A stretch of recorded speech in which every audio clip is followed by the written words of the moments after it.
హరివిల్లు పాడ్కాస్ట్కి పునఃస్వాగతం. ఈ ఎపిసోడ్లో మన విశిష్ట అతిథి ఎస్ఎస్ కాంచీ గారు. ఆయన గురించి మీలో చాలామంది తెలుసు, కానీ చాలామందికి తెలియని విషయాలు చాలానే ఉన్నాయని నాకు ఈ మధ్య తెలిసింది. అందుకని ఈ పాడ్కాస్ట్కి ఆహ్వానించిన వెంటనే ఆయన ఆమోదించి వచ్చినందుకు మీకు ధన్యవాదాలండి కాంచీ గారు. ధన్యవాదాలు మీకు కూడా నాగ్ వాసిరెడ్డి గారు. మనం ఎక్కడి నుంచి మొదలు పెడదాం అంటే మీ పేరు నుంచి మొదలు పెడదాం. అంటే మీ కుటుంబంలో కొంచెం ఈ పేర్లన్నీ చాలా ఒకళ్ళకి పొలికి లేకుండా ఉంటాయి కదా. మీ ఇంటి పేరు కోడూరి అనుకుంటా కదా? అవునండి, మా ఇంటి పేరు కోడూరు అండి. నా పూర్తి పేరు శివశ్రీ కాంచి వరదరాజ కొండలి. అది అంత పెద్ద పేరు స్కూల్లో ఎలాగో రిజిస్టర్ చేసుకోలేదు వాళ్ళు. శివశ్రీ కాంచి అని మాత్రమే పెట్టారు. సినిమాల్లోకి వచ్చినప్పుడు కొంచెం ఫ్యాషన్ అనండి, లేకపోతే ఇంకోటి అవనండి, ఎస్ఎస్ అని చెప్పేసి మార్చుకుని నేను ఎస్ఎస్ కాంచి అని అసిస్టెంట్ డైరెక్టర్గా ఫస్ట్ నా పేరు అలా వేయించుకున్నాను. అది ఓకే. అంటే మీ ఒంటి పేరు, అంటే ఇంటి పేరు కాకుండా ఒంటి పేరులోనే పొడుగాటి పేర్లు కాబట్టి వాటిని కుదించి అలా, అంటే మీరు కానీ మీ అన్నయ్య గారు కానీ కీరవాణి గారు అలా పెట్టుకున్నారా? అంటే అన్నయ్య గారి పేరు, ఆయన పేరు మరకతమణి కీరవాణి అని చెప్పి ఉందండి. అంటే ఆయన పుట్టినప్పుడు పెట్టిన పేరు మరకత కీరవాణి. తర్వాత మణి అనేది ఆయన తగిలించుకున్నారు. తర్వాత యాడ్ చేయడం జరిగింది. మరకత మణి కీరవాణి అని స్క్రీన్ నేమ్ అప్పటి నుంచి వాడటం మొదలుపెట్టింది. సో మరకత మణి కీరవాణి వల్ల ఎంఎం కీరవాణి అయింది. మరకతమణి అన్న పేరు పెట్టుకుని నాకు కీరవాణి అనే ఆ పేరు ఎందుకు, నాకు తమిళ పేరు ఇదే బాగుందని చెప్పి బాలచంద్ర గారు రాయింది తమిళ్లో మరకతమణి అని చెప్పేసి అని ఇది చేయించారు. మరి హిందీలో ఎంఎం క్రీమ్ అని ఎందుకు పెట్టారు? అది చెప్తానండి. అది ఏంటంటే ఆయనకి మాకు మా ఇద్దరికి కూడా స్టీఫెన్ కింగ్ అని ఒక రచయిత ఉన్నారండి ఇంగ్లీష్లో.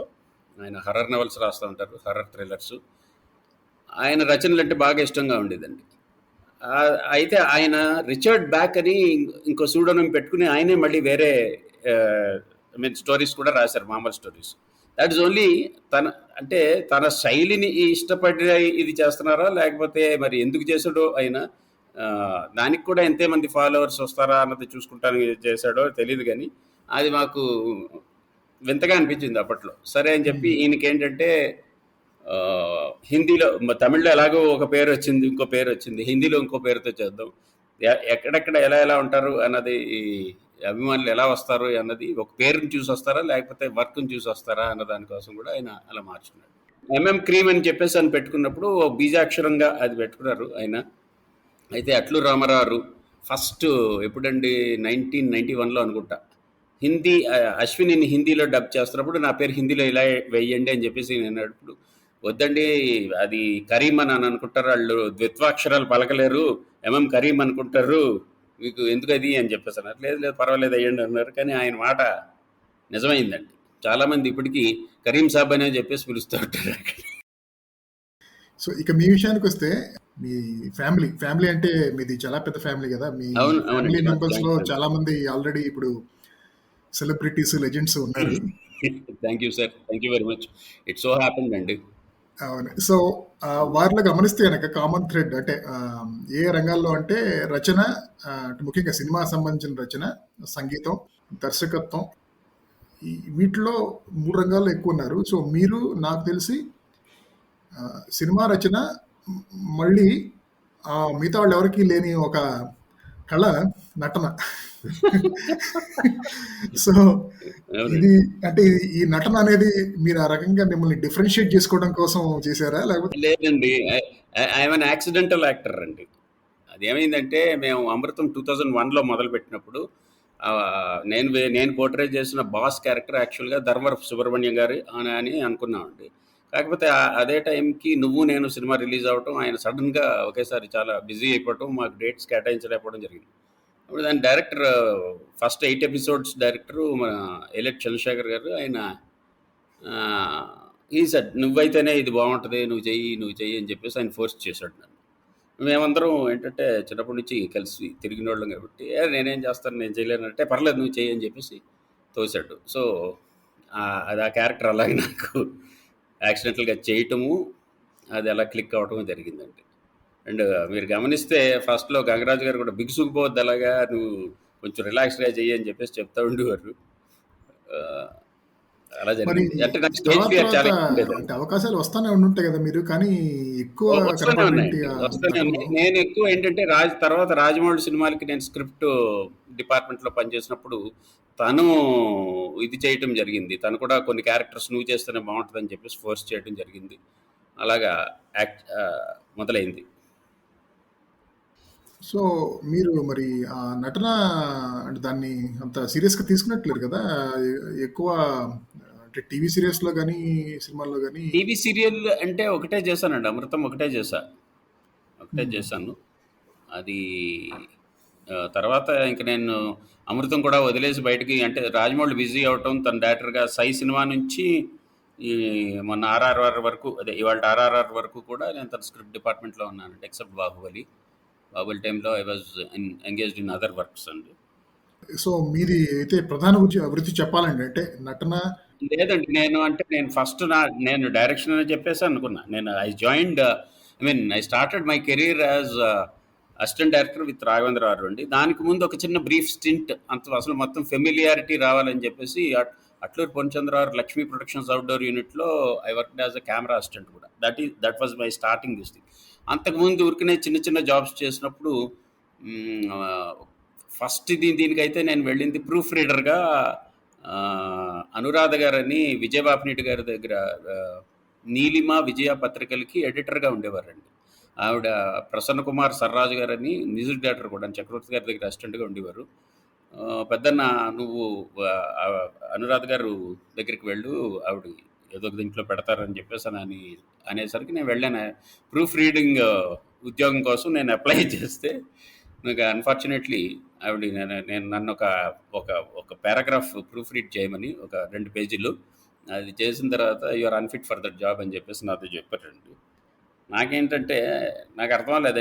ఎందుకంటే ఈ రోజుకి మరి ఇది ఆ ఫస్ట్ జాబ్ చేసిన ప్రయత్నం ఏంటో తెలియదు కానీ ఎవరిదన్నా దీంట్లో నాకు సినిమాలో ఉన్నవంటి రచనలో ఉన్నవంటి ఆఖరికి రిటర్న్ డాక్యుమెంట్లో ఉన్నవంటి నా కళ్ళు ఫస్ట్ ఒక మిస్టేక్ మీదే పడతాయి. ఇదేంటి ఇదిగో ఇక్కడ ఏదో తప్పు ఉందని చెప్పేసి అది అలవాటైంది. ఈరోజు కథ ఎవరైనా చెప్పినా లేకపోతే సినిమా ఎవరైనా చూపించినా దాంట్లో ఉన్న ఫండమెంటల్ మిస్టేక్స్ ముందు తెలిసిపోతూ ఉంటాయండి. తెలిసిపోయి హ్మ్. వాటిని ఎలా రెక్టిఫై చేయాలి అనే జాబ్లో కూర్చుంటాం. ఇప్పుడు రాజమౌళి కూడా తను స్టోరీ సిటింగ్స్లో చాలాసార్లు చెప్పినప్పుడు ఇందులో ఏంటి అని చెప్పేసి అంటే అందులో డిఫెక్ట్స్ ఏంటో ముందు చెప్తాను నేను. తర్వాత క్రియేషన్ దాన్ని ఎలాగ ఇది చేయొచ్చు అనేది నెక్స్ట్ దాంట్లోకి వెళ్తాం. ఓకే. సో, అంటే ఇదే రచన, దర్శకత్వం, నటన చూస్తే నటన అన్నిటికంటే లీస్ట్ ఇంట్రెస్టెడ్ అనుకుంటాను మీరు. రచన అనేది మీ ప్రధాన వృత్తి అంటారా? రచన, దర్శకత్వం అండి. ఈ 2 నాకు అంటే నాకు ఇంట్రెస్ట్ ఉన్నటువంటి విభాగాలు. ఓకే. నటన అంటే చేయకూడదని కాదండి. Unfortunately you won't get good roles అండి. అంటే ఎవరికైనా సరే ఆర్టిస్ట్‌కైనా సరే ఒక స్టీరియోటైప్ తీసుకొచ్చేస్తారండి. మన తెలుగులో ఉన్నటువంటి ఒకానొక విచిత్రమైన పరిస్థితి అది. అంటే ఇతను ఈ క్యారెక్టర్ చేశాడు అని అంటే ఇంకా అన్నీ ఆ క్యారెక్టర్ అటువంటి టైప్ ఆఫ్ క్యారెక్టర్ ఉంటే ఇతనే చేస్తాడని చెప్పేసి అన్న దీనికి ఆ మూసలోకి వెళ్ళిపోతారు. మూసలోకి తీసుకొని వెళ్ళిపోతారు. ఒక వెర్సటాలిటీ ఉండటం అనేది చాలా తక్కువండి. అవును. అదే తెలుగు దర్శకులు అది తక్కువ. ఎవరో అక్కడక్కడ అంటే కృష్ణవంశీ లాంటి వాళ్ళు 'జీవా' చేత కామెడీ చేయించడం గాని, లేకపోతే ఆ! అది. అలాంటివి ట్రై చేస్తా ఉంటారు. అలాగే అవునండి. అవునండి. మీ చేత ఒక చాలా సీరియస్ విలన్ టైప్ పాత్రలను చేయిస్తే వంశీ గారికి exactly. I'm waiting for that అండి. అది గనక చేస్తే నిజంగా నేను ఏదో నా విశ్వరూపం చూపెడదామని చెప్పేసి నేను అనుకుంటున్నా. ఎవరు ఇవ్వట్లే. నిజం చెప్పాలంటే అండి నా ఐ మీన్ నా డే టు డే లైఫ్‌లో మా ఆఫీస్‌లో గాని, నా చుట్టుపక్కలోళ్ళు గాని మొత్తం అందరికీ నేనంటే చాలా చాలా ఎందుకో తెలీదు గానీ చాలా భయమండి. అది తెలీదు అసలు భయపడతారు. అదేదో నిజంగా స్క్రీన్ మీద కూడా చూపించొచ్చని చెప్పేసి అనుకుంటున్నా. అంటే ఎందుకని మీరేమన్నా కొంచెం డిసిప్లినేరియన్ స్టిక్లర్ ఫర్ టైమింగ్ ఇలాంటివి ఏమన్నా పంక్చువాలిటీ గాని? కాదండి. బేసికల్లీ ఒంటి నిండా నరనరాన మరి గోదావరి జిల్లాల వాడిని అవ్వటం వల్లో ఏంటో తెలీదు గానీ, సర్కాజం అనేది ఒంటి నిండా ఇంకిపోయిందండి. సో, ఎవరేమన్నా సరే సర్కాస్టిక్‌గా అందులోంచి ఒక ఇది లాగటం, ఒక జైప్ కట్ చేయటం, దాంతో వాళ్ళు తెలపోవటం ఆహ్, అదేమో చాలా ఇదిగా ఉంటుంది ఆళ్ళకి. So, they don't want to face me. ముఖ్యంగా 'త్రికోటి' గారని డైరెక్టర్ ఉన్నాడండి. ఆయన 'దిక్కులు చూడకు రామయ్య', మొన్న ఆహ్, 'జువ్వ' అని 2 సినిమాలు చేశాడు. రాజమౌళికి సీనియర్ అతను. అంటే రాజమౌళి ఆయన దగ్గర అసిస్టెంట్ డైరెక్టర్‌గా చేశాడు. 'దర్మిలా' ఇప్పుడు ఈయన దగ్గర కో డైరెక్టర్‌గా కూడా చేయటం జరిగింది చాలా సినిమాలకి. 2 సినిమాలు డైరెక్ట్ కూడా చేశాడు. నాకు అతను కాంటెంపరరీ. అతనికి నన్ను చూస్తే చాలా భయం. ఎందుకో తెలీదు ఫస్ట్ నుంచిని. అలాగా ప్రతి వాళ్ళును ఎందుకు ఇతనితో పెట్టుకుంటాం అని అన్నట్టుగా దే అవాయిడ్ మీ అనమాట. నేను కూడా అనుకున్నాను. అంటే వంశీ గారి సినిమాల్లో ప్రదీప్ శక్తి చేసిన పాత్ర లాంటివి ఉంటాయి ఉంటాయి కదా! అలాంటి వాటికి అయితే బాగా పనికొస్తారేమో అని చెప్పేసి. నా జుట్టు ఏమాత్రం పెరిగినా మా ఆవిడ నువ్వు ప్రదీప్ శక్తిలో అయిపోతావు అని చెప్పేసి అని కటింగ్కి ఒక 4-5 రోజులు ఆలస్యం అయిందంటే చాలు ప్రదీప్ శక్తి వస్తున్నట్టు వెళ్ళి అర్జెంట్ కటింగ్ చేయించుకొని చెప్పేసి అన్నట్టు. మీరు అదే ప్రదీప్ శక్తి నాకు చుట్టం కూడా అవుతాడు అన్నమాట ఆయన. అవునండి. ఆయన ఇంటి పేరు కూడా వాసిరెడ్డి కదా ఆయన. ఆయన అసలు టెరిఫైయింగ్ ఆర్టిస్ట్ అండి. అందులో ముఖ్యంగా 'నాయకన్' సినిమాలోని, తర్వాత వంశీ గారి 'ఆలాపన' సినిమాలోని అది ఆ టెరిఫైయింగ్ రోల్స్ చేసి కొంచెం భీకరంగా ఉండేవారండి. తర్వాత మళ్ళీ ఆ వంశీ గారు ఆయన్ని పాపం కామెడీ దీంట్లోకి తీసుకొచ్చేసారు. అదేంటది 'ఏప్రిల్ 1 విడుదల' ఆ సినిమాలో. సో దర్శకత్వ శాఖలో అంటే మీ అనుభవాలు కానీ తెలుగు దర్శకుల మీద మనం చర్చించుకుందాం అనుకున్న అసలు అంశం మీద కానీ అటు వెళ్లే ముందు రచనకి సంబంధించి మీరు సినిమాలకు రాకముందు ఏమన్నా రచనలు చేశారా? అంటే ఈవెన్ స్కూల్ మ్యాగజైన్లకు కానీ అక్కడి నుంచి మొదలుపెట్టి అలాగే సినిమాల్లోకి వచ్చిన తర్వాత అంటే స్టోరీ అండ్ స్క్రిప్ట్ దాని గురించి కొంచెం మాట్లాడుకుందామని చెప్పండి. మీ రచయితగా మీ ప్రస్థానం ఎక్కడి నుంచి మొదలైంది? లేదండి, నేను రచయితగా సినిమాల్లోకి వచ్చిన తర్వాతే చేయటం జరిగిందండి. అంతకుముందు స్కూల్లో కానీ లేకపోతే ఇతరత్ర కానీ అసలు ఒక చిన్న సెంటెన్స్ అంటే మనకి ఏదన్నా ఎస్సే రైటింగ్ కానీ లేకపోతే ఏదన్నా కాంప్రిహెన్షన్ కానీ ఇస్తే రాయటమే కానీ అది ఒకసారి అటెంప్ట్ చేశానండి. అటెంప్ట్ చేస్తే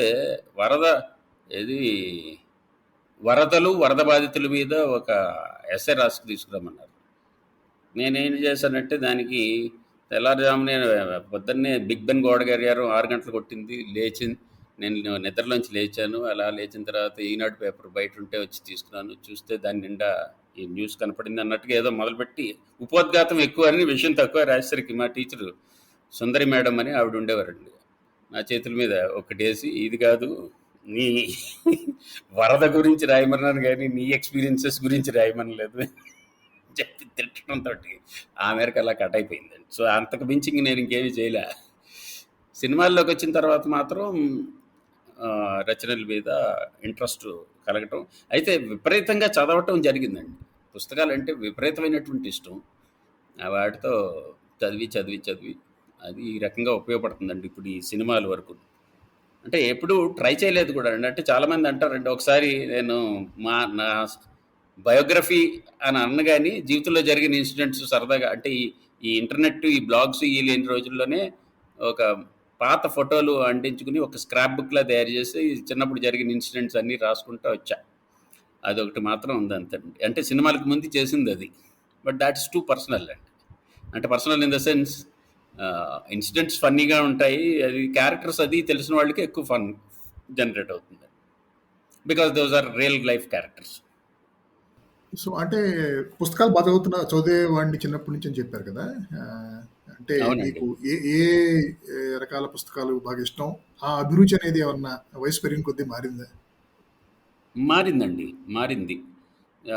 మారుతూనే వచ్చింది. చిన్నప్పుడు యాజ్ యూజువల్ అందరిలాగే చందమామలు, బొమ్మరిల్లు పుస్తకాలు, డెమి సైజులో జానపద కథలు అవి ఎక్కువ ఇంట్రెస్టింగ్గా ఉండేయండి. కొన్ని రచనలు ఉండేయండి, అంటే జానపద రచనలే. అందులో ఒకానొక రచయిత గారు ఆయన రాసిన దాంట్లో కథ మామూలుగా వెళ్తుండగా లీడ్ క్యారెక్టర్ కానీ whether it is male character or female character అది ఆపదలో ఉన్నప్పుడు జురాంతసి అని ఒక క్యారెక్టర్ వచ్చి రక్షించి వెళ్ళిపోతూ ఉండేది. ఈ జురాంతసి ఏంటి, జురాంతసి ఎవడితనో అని చెప్పేసానని నేను మా కజిన్స్ చాలా ఆలోచిస్తుంటే అప్పుడు నాకు తట్టింది. యాక్చువల్గా అదేంటంటే సీతన్ రాజు తిరగేస్తే జురాంతసి వచ్చింది అనమాట.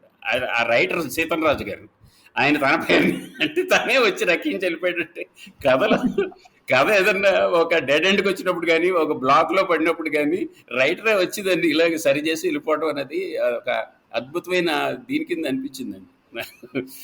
సో చెప్పాల్సి వస్తే అలాంటి చిన్న చిన్న రచనలు వాటి నుంచి ఫస్ట్ కొంచెం పెద్ద లెవెల్కి ఎదిగింది నా 10వ ఏట ముళ్ళపూడి వెంకటరమణ గారి రచనలు చదవటం మొదలుపెట్టింది. అది కూడా ఫస్ట్ ఏంటంటే రాజకీయ బేతాళ పంచవింశతిక అని ఒక బుక్ దొరికింది.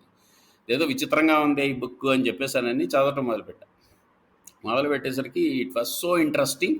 అప్పటి నుంచి ఒక లెవెల్ పెంచుకుని ఓకే ఇంకా ఇక్కడ నుంచి చందమామలు ఇవన్నీ కాదు అని చెప్పేసానని దీంట్లోకి వెళ్ళిందండి. ఆ తర్వాత 16 ఇయర్స్ అట్లా వచ్చేసరికి మా అన్నయ్య దగ్గర నుంచి చలంగారి బుక్స్ ఒక పెద్ద కలెక్షన్ ఉండేదండి. ఆయన విశాలాంధ్ర దీనికి వెళ్ళి ఆ రోజుల్లో తెచ్చుకున్నాడు. అవన్నీ చలంగారు కథలు చదవటం మొదలుపెట్టిన తర్వాత అసలు ప్రపంచం మొత్తం ఇలాగా ఇంకా బాగా అర్థమవటం మొదలుపెట్టిందండి. ఒకరోజు అయితే ఐ వాజ్ రీడింగ్ కమలా దాస్ ఆవిడ రచయిత్రి అండి. ఆవిడ స్టోరీ మై స్టోరీ అని చెప్పేసి ఆవిడ ఆటోబయోగ్రఫీ ఒక బుక్ ఉంది. I was going through it. Then I was 18 or 19.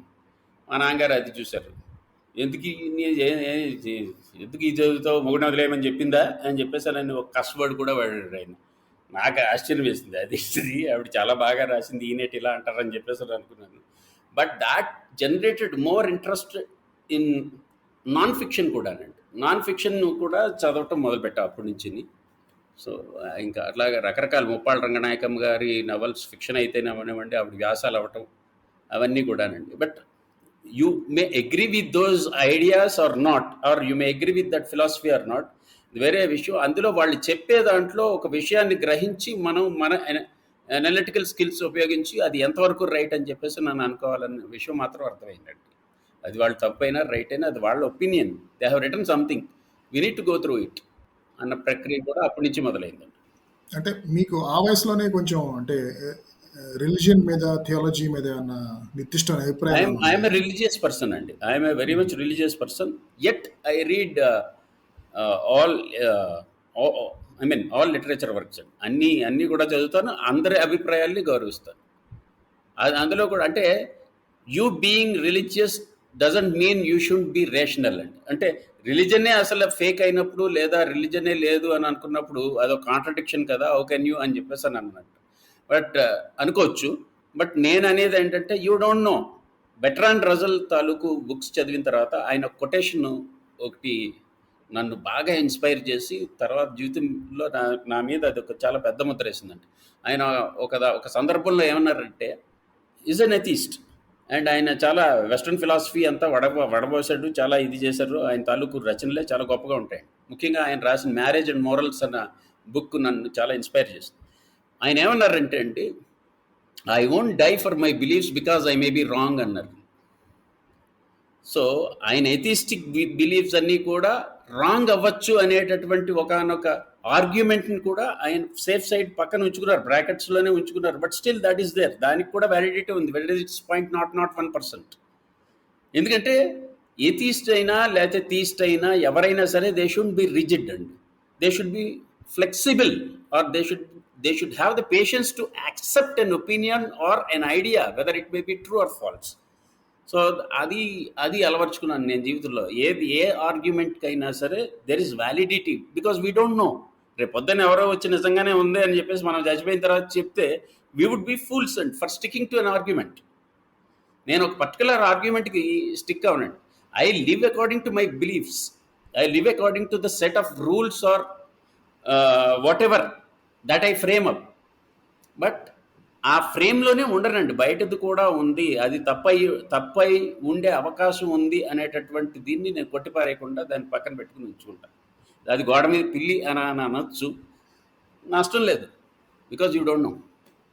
అవును, ఎందుకంటే అంటే ఏది వ్యాలిడేటబుల్ ఫ్యాక్ట్, ఏది బిలీఫ్, ఏది validatable fact as per the current laws of science as we know it, వీటన్నిటికీ తేడా తెలిసి ఉండాలి కొంచెం. అవునండి, ఎగ్జాక్ట్లీ. నువ్వు నమ్మవా, నువ్వు ఎడిసన్ ఈ సైంటిఫిక్ అచీవ్మెంట్స్ అంతటినీ నమ్మవా, దాన్ని అది ఎవరు చేశారు, దేవుళ్ళు లేడు కదా అని చెప్పేసి అని అంటే I don't have an answer.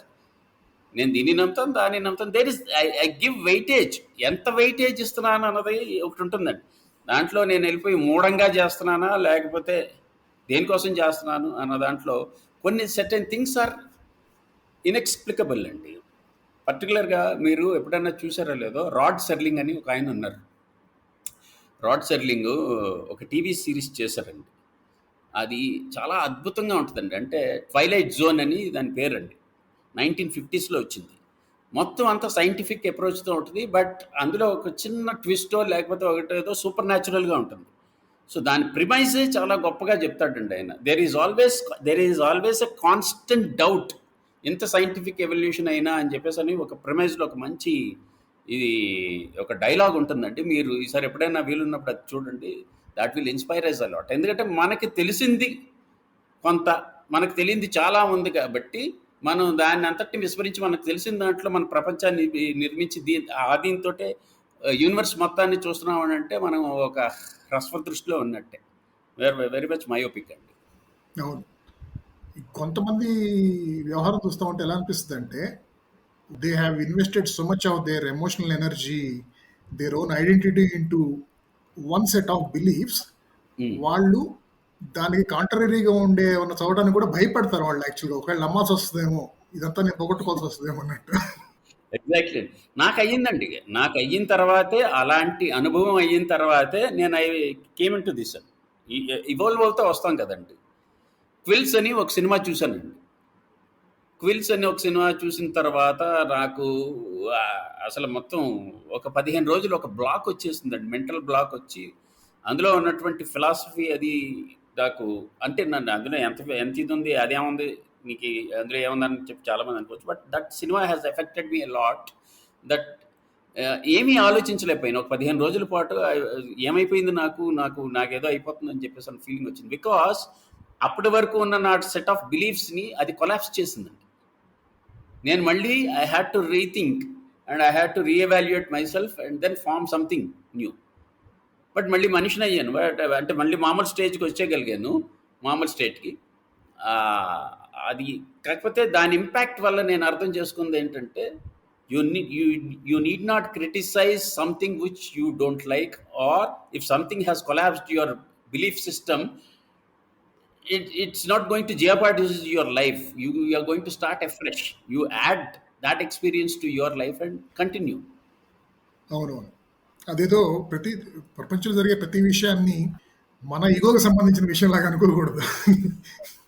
అంటే ఫలానా వాడు ఎవరినో, ఫలానా రాజకీయ నాయకుడినో ఎవరినో నిన్నటిదాకా అభిమానించి వచ్చావు అనుకోండి, ఇవాళ అతని వైఖరి మారో లేకపోతే అతని గురించి తెలియని కొత్త నిజాన్ని బయటపడినప్పుడు మనమే కూలిపోయినట్టు, మన క్యారెక్టర్ దెబ్బతిరిపోయినట్టు మనం ఫీల్ అవ్వక్కర్లేదు.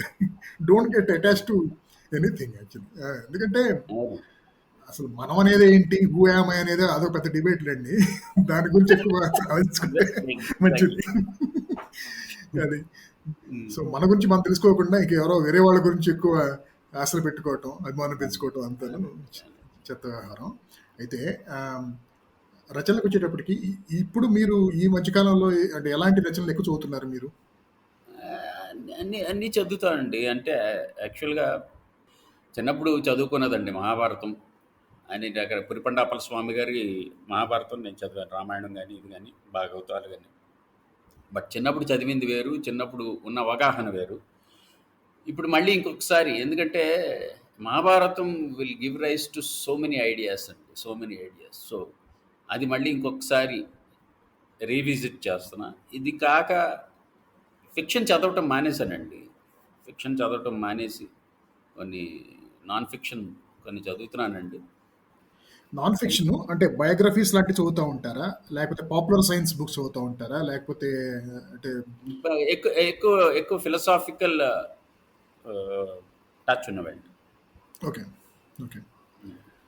సో మీరు కనుక అంటే మనం సినిమాల గురించి దర్శకత్వం వైపు వెళ్ళే ముందు మీరు స్ట్రాంగ్గా రికమెండ్ చేయాలంటే కనుక పుస్తకాలు which you feel will have a positive impact on once outlook, A recommend చేస్తారు? తెలుగు కానీ ఇంగ్లీష్ కానీ? అంటే తెలుగు వరకు వీరేంద్రనాథ్ గారి బుక్స్ చదవచ్చండి. డెఫినెట్‌గా చదవాలి.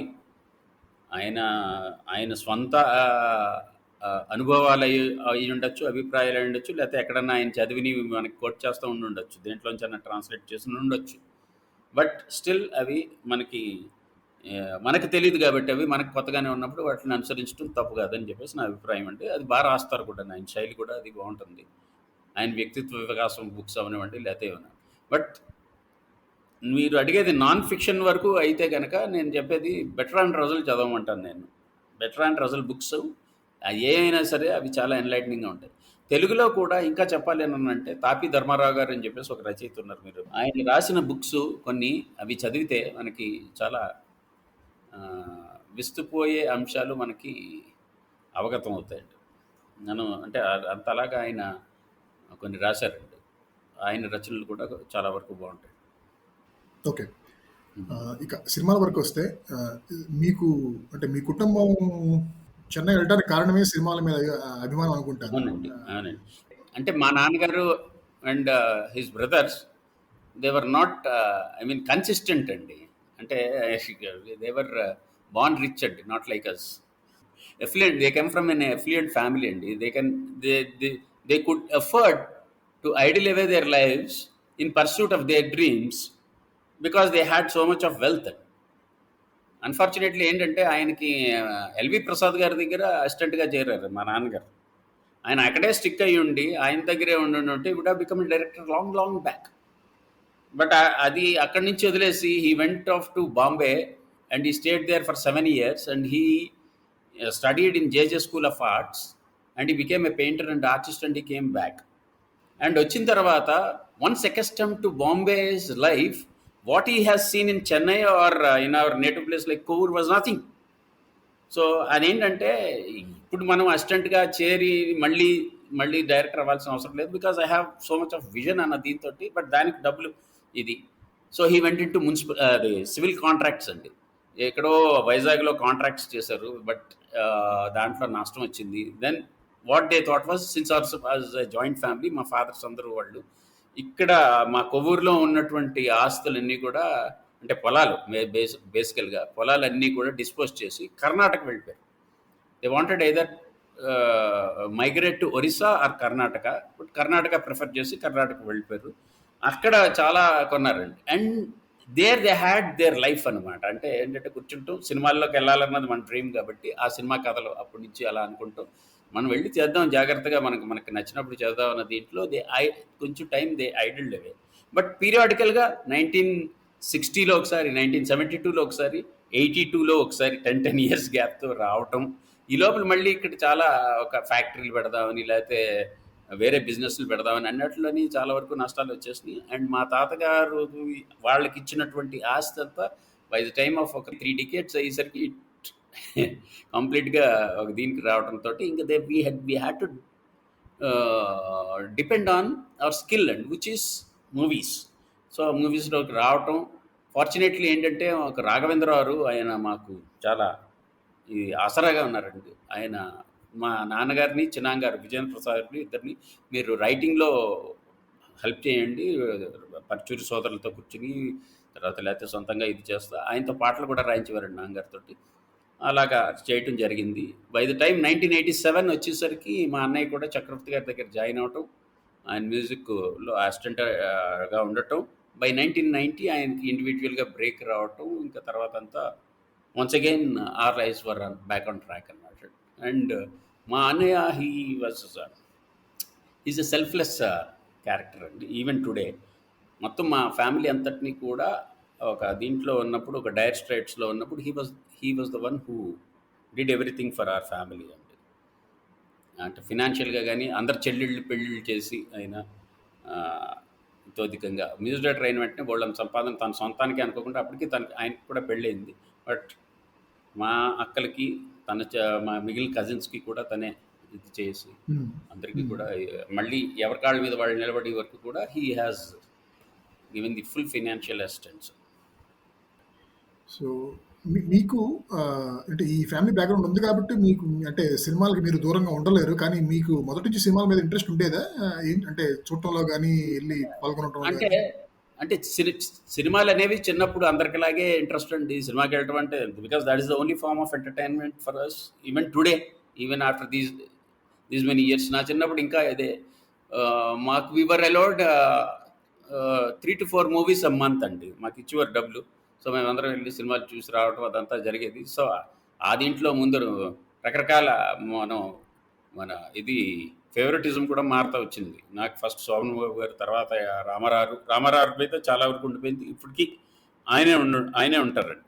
మాస్ సినిమాలు చూడటం అవన్నీ ఇష్టం. తర్వాత కొంచెం పెద్ద అయిన తర్వాత కమల్ హాసన్ గారి సినిమాలు కూడా బాగుంటున్నాయి అని చెప్పేసి మరో చరిత్ర చూసిన తర్వాత అనుకుంటాం. తర్వాత ఇంకా వేరే అలాగే చెన్నైకి మైగ్రేట్ అయిపోయిన తర్వాత అంతే చెన్నైలో స్టడీస్ కంటిన్యూ చేద్దామని చెప్పేసి అని అనుకుని 1982లో ఐ షిఫ్టెడ్ టు చెన్నై అండి. అప్పుడు తమిళ సినిమాలు చూడటం మొత్తం అంతా ఇంకొంచెం పెరిగింది. Being a cinema family right from 1982 ఇంకా అక్కడే ఉండిపోవటం జరిగిందండి. మా ఫ్యామిలీ మొత్తం అందరూ కూడా అక్కడే ఉండిపోవటం వల్ల ప్రత్యక్షంగానే పరోక్షంగా కూడా సినిమా ప్రపంచంలోనే ఉండటం జరిగింది. సో అవన్నీ కూడా తెలుసండి. And but by the time of 1992 I joined as assistant director with Raghavendra R. ప్రీవియస్కి వెళ్ళేవాళ్ళు అండి. మెడ్రాస్లో అంటే ఆ రోజుల్లో మాకు తెలుగు సినిమాలు అక్కడ దొరికేవి కాదు. తెలుగు సినిమాలు అంటే చూడాలి అని అంటే somebody should invite us for preview. ఎవరన్నా ప్రివ్యూకి ఇన్వైట్ చేస్తే అదొక పెద్ద ప్రివిలేజ్గా లగ్జరీగా ఫీల్ అయ్యేవాడు. తమిళ సినిమాలు చూడాలి, లేకపోతే ఇంగ్లీష్ సినిమాలు చూడాలి. తెలుగు సినిమా చూడాలి అని అంటే ఒకసారి పని కట్టుకుని తిరుపతి వచ్చి చూసేవాళ్ళు అండి. తిరుపతి కానీ నెల్లూరు కానీ మెడ్రాస్ నుంచి. సో శివ, అంకుశం ఒకే రోజు చూడటం జరిగింది నేను తిరుపతి వచ్చి. It was a memorable experience అండి. ఇప్పుడైతే అక్కడ కూడా చాలా తెలుగు రిలీజ్ అవుతున్నాయి. సో మీరు అసిస్టెంట్ డైరెక్టర్గా జాయిన్ అయిన తర్వాత అలానే కంటిన్యూ అయ్యారా? అంటే ఎప్పటిదా కంటిన్యూ అయ్యారు ఆ దర్శక శాఖలో? నేను రాఘవేంద్రతో 4 సినిమాలు చేశానండి. 95 వరకు చేశాను. 94-95 వరకు చేశానండి. తర్వాత ఏంటంటే మా నాన్నగారు, మా చిన్నాన్నగారు అర్ధాంగి అనే ఒక సినిమా డైరెక్ట్ చేయటం జరిగిందండి. పార్ట్ ప్రొడ్యూసర్స్ కూడా దానికి. మా చిన్నాన్నగారు ఆయనకి బాగా రైటర్గా సక్సెస్ఫుల్ అయిన తర్వాత, ఆయనకి డబ్బులు వచ్చిన తర్వాత లెట్స్ డూ ఏ మూవీ అని చెప్పేసి అని అన్నారు. అర్ధాంగి అని రవళి ఆనంద్ పెట్టి ఒక సినిమా చేశాను. దానికి I work as production in the production department, seeing all the ఇదనమాట అండి. రాజమౌళి దానికి అసోసియేట్ డైరెక్టర్, మా నాన్నగారు డైరెక్టర్, చిన్నాన్నగారు కూడా వాళ్ళిద్దరూ జంటగా దర్శకత్వం చేశారు ఆ cinema. Unfortunately it's a failure అండి, మిజరబుల్ ఫెయిల్యూర్. దాని తర్వాత నాకేం చేయాలో అర్థం లేదు, ఎందుకంటే నా సొంత డబ్బులు కూడా కొంత అందులో పెట్టడం జరిగింది. మొత్తం పోయేసరికి బ్యాక్ టు స్క్వేర్ వన్ వచ్చిందే పరిస్థితి అని అనుకున్నా. కొన్ని రోజులు ఒక 2 years మా అన్నయ్య దగ్గరే ఉండి ఆయన తాలూకు అప్పుడు ఫినాన్షియల్ వ్యవహారాలు, తర్వాత ఆయన డేట్స్, తర్వాత ఆయన మాట్లాడటం అలా చేశాను. తర్వాత I got married in 1999. And Gangaraju గారు మాకు చుట్టము ప్లస్ ఫ్రెండ్, అన్నీ నేను ఫ్యామిలీ ఫ్రెండ్. అది ఒకరోజు ఆయన వచ్చి వీఆర్ గోయింగ్ టు స్టార్ట్ అప్పుడు TV is flourishing like anything, సినిమాలు అయితే ఎక్కర్లేదు మనం. ఆయన లిటిల్ సోల్జర్స్ చేసినప్పుడు 1996లో చేశారండి అది. దాని తమిళ్ డబ్బింగ్ అది చేయించి నేను చాలా ప్రివ్యూలు అక్కడ వేయించేవాడిని అండి దాని మార్కెటింగ్ కోసం. అట్లాగా ఆయనతో బాగా ఇది ఉండేది, నాకు ర్యాప్ ఉండేది. సో ఆయన ఒకరోజు ఏమన్నారంటే, ఏలెట్ చంద్రశేఖర్ ఆయన వచ్చి అక్కడికి వచ్చి హైదరాబాద్లో we are starting TV production house and we are doing a lot అని చెప్పేసి అని అన్నారు. సో హైదరాబాద్ షిఫ్ట్ అయిపోయా 2001లో. And immediately we started Amrutham అండి. అక్కడి నుంచి ఇంకా తిరిగి వెనక్కి చూసుకోలేదు. అంటే దర్శకత్వం చేస్తా ఉంటారు తర్వాత కూడా మీరు? లేదండి, అంటే నేను I directed almost some 50-54 episodes of Amrutham అండి. ఐ హ్యావ్ ఫస్ట్ 80 ఎపిసోడ్స్లోనే యాక్ట్ చేశాను, రైట్ చేశాను, అండ్ 54 ఎపిసోడ్స్ డైరెక్ట్ చేశాను. First 10 episodes 10 or 12 I don't remember exactly. అది చందు చేశాడు. తర్వాత I took over the reins and I have done up to 50 episodes అండి. But అన్నిటికీ నేను ఉన్నాను 80th ఎపిసోడ్ వరకు, 81st వరకునే ఉన్నాను నేను. అప్పటి వరకు ఐ హ్యావ్ రిటర్న్ అండి. I have acted, I have directed maximum amount of episodes in those అండి. ఆ తర్వాత రాజమౌళి సింహాద్రి రిలీజ్ అవ్వటం, పెద్ద సక్సెస్ అవ్వటం, తన స్క్రిప్ట్స్ కొంచెం నేను కూడా ఉంటే బాగుంటుందని తను కోరుకోవటం, అది అందులోకి వెళ్ళటం జరిగింది. సో ఒక సందేహం, ఈ సినిమా స్క్రిప్ట్ అనేది చేయటం అంటే నేను ఇంటర్వ్యూ చూసి తెలుసుకోవటమే. అంటే ఈ పోసాన కృష్ణమురళి గాని ఇలాంటి వాళ్ళంతా చాలా ఫాస్ట్‌గా చేస్తారనుకుంటా కదా! అదే ఆహ్, మీరు గాని అంటే రాజమౌళి అంటే మీ కంబైన్డ్ టీమ్ ఎంత టైం అంటే కొంచెం డిలే ఉంటుందండి.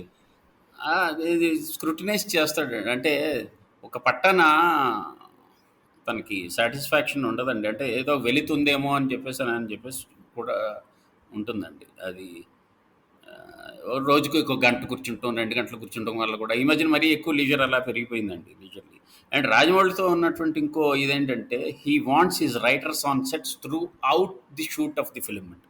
Through out. ఓహ్!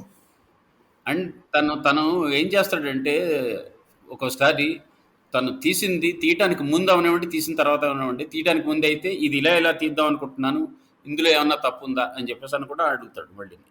అది ఇంకా ఏమన్నా బెటర్ చేయొచ్చా అన్నది ఒక్కొక్కసారి అది అడుగుతాడు. ఒకసారి ఏమో అయిపోయిన తర్వాత చూడండి ఇంకా ఏమన్నా ఉంటే తీయచ్చా అన్నది ఫస్ట్ అందరికంటే ముందు రైటర్స్కి. అంటే ముఖ్యంగా నాకు అంతకుముందు డైరెక్టర్ రత్నం గారు ఉండేవారండి. ఆయనకి కానీ లేకపోతే మన విజయేంద్ర ప్రసాద్ గారు సరే వాళ్ళ నాన్నగారికి అంటే మా చిన్నాన్నగారికి నాకు ఆయనకి వేసి చూపెడతాడండి. చూపెట్టిన తర్వాత ఇది ఇలా ఉంటే బాగుంటుందని అనుకుంటున్నా, ఇక్కడ క్లోజ్ ఉన్నా బాగుంటుంది, లేకపోతే ఈ ఎక్స్ప్రెషన్ సరిగ్గా రాలేదని ఏమన్నా చెప్తే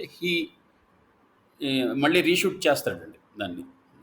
అలా చేయటం కూడా చాలాసార్లు జరుగుతుంది. So he requires the writers because writers అందులో తను కూడా ఒక రైటర్గా పనిచేసి ఉన్నాడు కాబట్టి అసిస్టెంట్ కానీ చిన్నాగారి దగ్గర తను కూడా అసిస్టెంట్గా చేసినప్పుడు ఒక రైటర్ తాలూకు పాయింట్ ఆఫ్ వ్యూయే మొత్తం అంతా సినిమా కాబట్టి అది కరెక్ట్గా వస్తుందా లేదా, కరెక్ట్గా ట్రాన్స్లేట్ అవుతుందా లేదా స్క్రీన్ మీదకి అన్నది చూడటానికి ఫస్ట్ ఇది మాకే ఉందని చెప్పేసి తను ఫీల్ అవటం, తను అలాగే ఫీల్ అవుతాడు, అలాగే మాకు చూపెట్టడం జరుగుతుందండి. So it involves dedication towards the director and the project అండి, రైటర్కి ముఖ్యంగా. సో దానివల్ల కూడా డిలే అవుతుంది. సో ఇంతమంది రైటర్స్ అవసరం అంటారా అంటే ఒక సినిమా స్క్రిప్ట్ మీద పనిచేయడానికి? అవసరం అంటే అవసరం లేదంటే లేదండి. కొంతమంది ఏమో అంటే నేను దీన్ని ఒక అంటే నేను ఐఎమ్ లుకింగ్ ఎట్ అంటే నేను కార్పొరేట్లో చేస్తాను కాబట్టి అంటే నేను దీన్ని ఎలా ఆలోచిస్తానంటే ఒక సాఫ్ట్వేర్ ప్రాజెక్ట్ కానీ లేకపోతే ఒక లెట్స్ కన్స్ట్రక్షన్ ప్రాజెక్ట్ కానీ ఏదైనా సరే managers always think about how to optimise stuff, how to improve the productivity అనేది చూస్తూ ఉంటాం కదా, without really compromising on quality అనేది. అంటే మీ మోడల్ ఏదైతే ఉందో మీ ఫ్యామిలీ మోడల్ దాంట్లోంచి ఏమన్నా నేర్చుకోవాల్సిన ఉన్నాయని అలా అడుగుతున్నాను. అందుకని అంటే ద మెయిన్ క్రియేటర్ అంటే డైరెక్టర్ చూసుకుంటే no doubt director is the captain of the ship and he is the supreme boss for everything అండి. But at the same time ఆ గైడెన్స్ అనేది ఎవరొకళ్ళు చెప్పినా అది వినటం అనేటటువంటి వినయం ఎవరికైతే ఉంటుందో they have that long standing career. వినాలి, ముందు చెప్పేది అవతలవాడు ఏం చెప్తున్నా అది విని దాంట్లో ఉన్నటువంటి వ్యాలిడిటీ ఎంత ఉందో తర్వాత బేరీజ్ వేసుకుని అందులో కూడా అనంతమైన డిస్కషన్స్. ఇప్పుడు ఒక చిన్న దీనికి కూడా ఒక్కొక్కసారి ఒక చిన్న డైలాగ్ కానీ ఒక చిన్న షార్ట్ కానీ ఒక చిన్న సీన్కి కానీ టోటల్ దీన్ని తీసుకొచ్చి సినిమాకి పనిచేసిన టెక్నీషియన్స్ అందరి మాట అసలు అందరి ఒపీనియన్ దాని మీద ఎలా ఉందో తీసుకుని బేరీజ్ చేసుకుని తన ఒపీనియన్ దాంతో కన్కర్ అవుతుందా లేదా చూసుకుని ఎందుకు చెప్తున్నారు అన్నది విని దాని వెనక ఉన్నటువంటి లాజిక్ని ఒకసారి తర్కించుకుని ఇదంతా చేయడం చాలాసార్లు జరిగింది. అది ఇంట్లో కూడా పెడతా ఉంటాను. Beat a music composition or beat a dance step or beat some scene which involves emotion or physical fight లాంటిది, యాక్షన్ లాంటిది అయినా సరే అది కూడా చెప్తాడు. అది కూడా దాన్ని కూడా ప్రతి ఫ్రేమ్ డిస్కస్ చేస్తాడు. డిస్కస్ చేసిన తర్వాతే it goes through so many doors అండి, so many filters and then it comes. Okay, అంటే again going back to screenplay, అంటే నలుగురు రైటర్స్ ఉంటే కనుక నలుగురు 4 ముక్కలుగా దాన్ని చేస్తారా, లేకపోతే ఒకళ్ళు పూర్తిగా రాస్తే మిగతా ముగ్గురు దాన్ని అలా అర్థమైందండి, మీరు అన్నది అర్థమవుతుంది. అలా ఉండదండి. ఇక్కడ ఏంటంటే 2 ఎగ్జాంపుల్స్ చెప్తాను, 2 adverse examples. Too many cooks spoil the బ్రాత్. ఎక్కువ మంది వంట వాళ్ళు ఉంటే వంట పాడవుతుంది, ఇది కొంతవరకు వాస్తవం. అలాగే ఒక six blind men and elephant అనే కథ మీరు అదే పోయిన చదివే ఉండి ఉంటారు. ఒక్కొక్కళ్ళు ఒకలా చూస్తారు ఏనుగుని, గుడ్డివాళ్ళు. ఒకడు ఇలా పిల్లర్లా ఉంటుంది ఏనుగంటే, ఒకడేమో లేదు ఇలా రోప్లా ఉంటుంటాడు తోక పట్టుకుని. ఒకడే లేదు లేదు లేదు ఇంకో చాటలా ఉంటుంది, చెవులు పట్టుకుని చాటలా ఉంటుంది ఏనుగు అని చెప్పేసి చెప్తారు. Because that's their perception of that. ఇది అది కూడా అయ్యే ఛాన్స్ ఉంటుంది. బట్ ఇక్కడ స్టోరీ డిస్కషన్ టైంలోనే ఒక కంకరెన్స్కి వస్తాం. ఇవన్నీ జరుగుతాయండి. ఒక్కొక్కడు ఒకలా చూస్తూ ఉంటాడు. ఇంతమంది రైటర్స్లోని ఒక్కొక్కడు ఒకటి. కాకపోతే డైరెక్టర్ అనే ఇక్కడ ఒక క్యాప్టెన్ ఉన్నాడు కాబట్టి he analyses everything and he listens to everything and then he comes to a conclusion. అది కూడా రైట్ అవ్వచ్చు, రాంగ్ అవ్వచ్చు. బట్ అల్టిమేట్గా తను ఏదైతే అనుకుంటున్నాడో దానికి కంకరెన్స్లో ఏది ఉందో అది తీసుకుని తన లాజిక్ సెట్ అవుతుందా లేదా అని చూసుకుని అది ఇది చేయటం, అంటే ఫైనల్గా ప్రోడక్ట్ని క్రియేట్ చేయటం జరుగుతుందని. ఇక్కడ ఇంకో విషయం చెప్తానండి.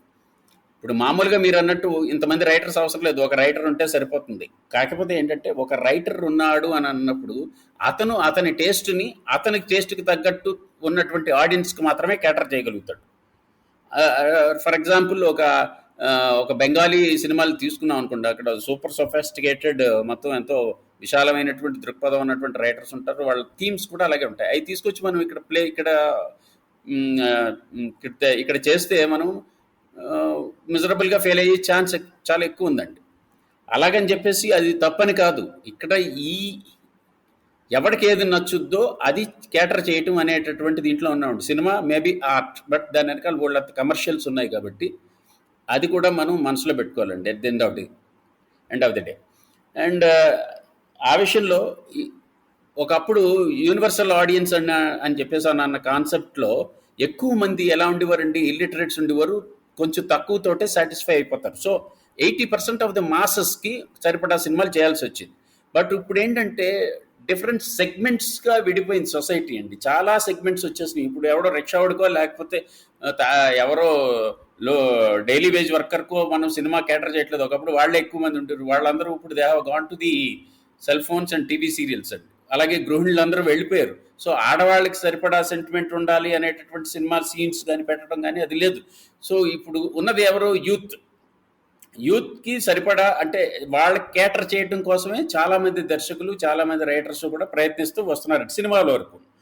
అయితే ఇప్పుడు ఒక మాస్ హీరోని తీసుకున్నాడు అని అంటే ఓన్లీ యూత్ అయితే సరిపోతుంది. He should appeal to everybody, every segment. అది వెనకటి తరం అవ్వచ్చు, ఇప్పటి తరం అవ్వచ్చు, రాబోయే తరం అవ్వచ్చు, లేకపోతే అది మఫ్సల్స్లో అంటే సి క్లాస్ సెంటర్స్లో ఉన్నవాళ్ళు అవ్వచ్చు, ఏ క్లాస్ సెంటర్స్లో ఉన్నవాళ్ళు అవ్వచ్చు. అందరికీ నచ్చేలాగా ఒక సినిమా చేయాలి అని అంటే అది నిజంగా కత్తి మీద సాము లాంటిదండి, ఒక రోప్ వాక్ లాంటిది.